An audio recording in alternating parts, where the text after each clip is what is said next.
You're listening to Daily Sip with Marcel, giving you morning moments of insight, laughter, and a little something to stir the soul. Yeah.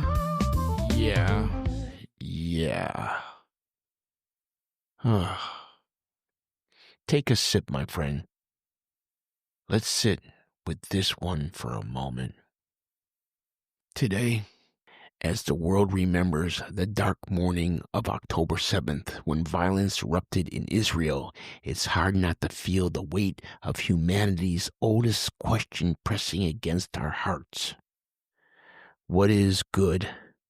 What is evil? It's not a new question. Philosophers have been poking at it for thousands of years. Like Plato, for example.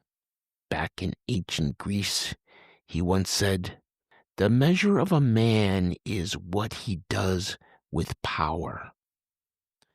Simple words, that's for sure. But they tend to echo louder than any bomb or headline, don't they?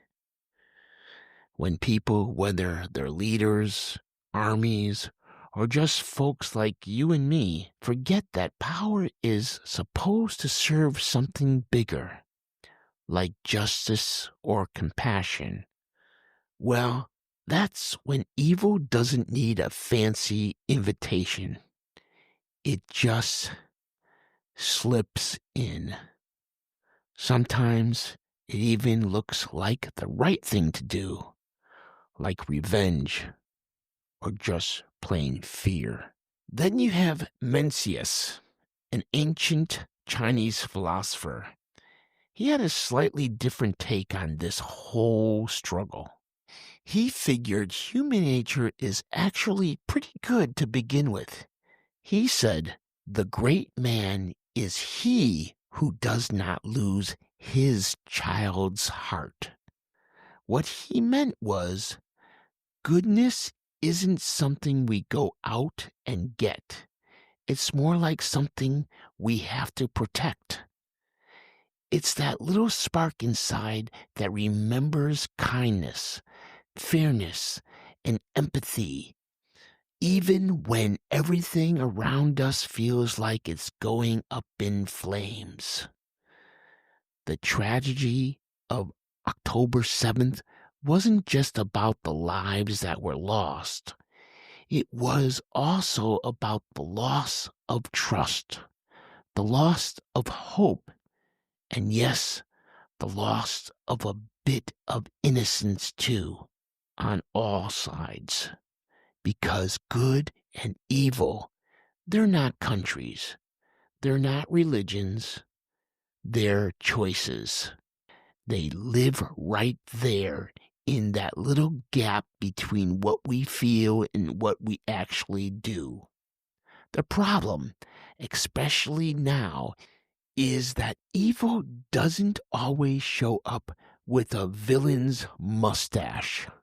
Sometimes it's just in our social media feed, or in our silence when we should speak up, or in how easy it is to start thinking of the other side as not quite human. Meanwhile, goodness asks for something quieter and often harder. It asks for understanding, for restraint, for courage. When we choose empathy over just being angry, when we try to find the truth instead of just listening to what makes us comfortable, when we dare to keep that child's heart, even when the world is trying to teach us to hate, that's where good actually wins. It's not always dramatic, but it's there. So maybe the big battle isn't happening on some battlefield or in the news headlines. Maybe it's happening right there in your own morning routines, between that first sip of coffee and that first time you scroll through the news. It's when we decide which cup we're going to drink from today. The bitter one of cynicism or the warm one of hope. As Plato might have put it, be kind, for everyone you meet is fighting a harder battle. And for Mencius, he'd just nod, still believing in that child's heart.